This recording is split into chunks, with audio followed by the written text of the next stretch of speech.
Shoulder pain is a pretty common issue with people who lift frequently, or basically anyone over the age of 25 will probably have shoulder pain at some point, especially if they are a consistent lifter. So 3 things you can do to help mitigate shoulder pain, and or if you have shoulder pain, to kind of train around it to give it time to heal, assuming it's not a major structural issue like a torn rotator cuff or a torn labrum or something like that. But it's just like a little tweaky, a little painful, a little sore. There's ways that you can do to help mitigate that pain process, but also give it time to heal while still being able to press and keep your upper body strong.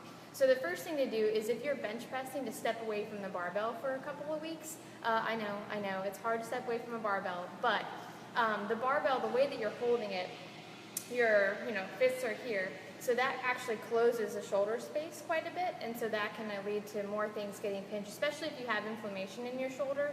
There's a lot of stuff within the shoulder, and so it's really easy for it to get pinched and caught underneath the bone or moving around like that. So the more you can do to open up your shoulder space, the better it's going to be to give it a little bit more time to heal and more space to breathe, so to speak, within the joint. So stepping away from the barbell, if you want to still press, using dumbbells with a neutral grip, so palms facing each other when you're pressing, and also making sure that you're not dipping your arm below your rib cage when you're pressing. So you want to stop, because when you stop right about here, see how my shoulder is pretty straight, versus if you drop that elbow down, that shoulder's that humeral head is going to migrate forward, and you're going to cause some more irritation and pinching in the front. So you want to make sure you're stopping right about there.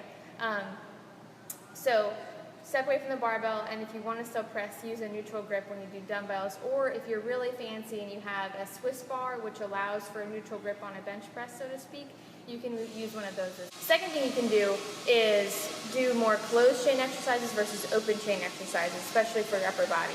So what's the difference between closed chain and open chain? So an open chain exercise, the implement is moving and you are staying still. And the closed chain is you are moving and the implement is staying still. Does that make sense? So it's the easiest way to think about it. So for example, a bench press is open chain because the bar is moving, you are staying still. A push-up is closed chain because the floor is staying still and your body is moving. So with open chain exercise, there's a lot less stability, or you're required to create a lot more stability. And if you have an injury or inflammation, it's going to be harder to create and hold stability in your shoulder, and therefore you're probably going to get things moving that shouldn't be moving, and irritation is going to form and all that kind of stuff. Versus closed chain require a little bit less stability, so or like it kind of inherently has stability within the exercise, so you don't have to create as much of it. So therefore, it's a little bit easier for your body to handle. So switching from bench pressing or dumbbell pressing to push-ups would be a really great idea. Also, push-ups allow the shoulder blades to glide on the rib cage a little bit better, whereas in a bench press, your shoulder blades are pinned back and they're not really moving as you're pressing, versus in a push-up, you can kind of glide forward and see how if you're pushing this way, the shoulder blades kind of are able to move on the rib cage. And that, again, allows for a little bit more freedom of movement, so things don't get so scrunched up and pinched within the shoulder blade. And also, it may be that you just have some junk that's stuck and needs to get moved around. So those push-ups will really help get that and teach that shoulder blade movement, and help with how your humerus, your arm bone, will move within that socket. So switching from open chain to closed chain will probably help a lot. And if push-ups flat on the floor still cause a little bit of pinch, try elevating your feet a little bit, and that actually opens up the shoulder space a little bit more. So try that, and that may even be that elevated push-ups are a little bit easier to handle than just flat ground push-ups. Third thing you want to do is increase the amount of rowing you do within your program. So especially if you are pressing 2-3 times a week, count how many times you're pressing and then how many times you're rowing.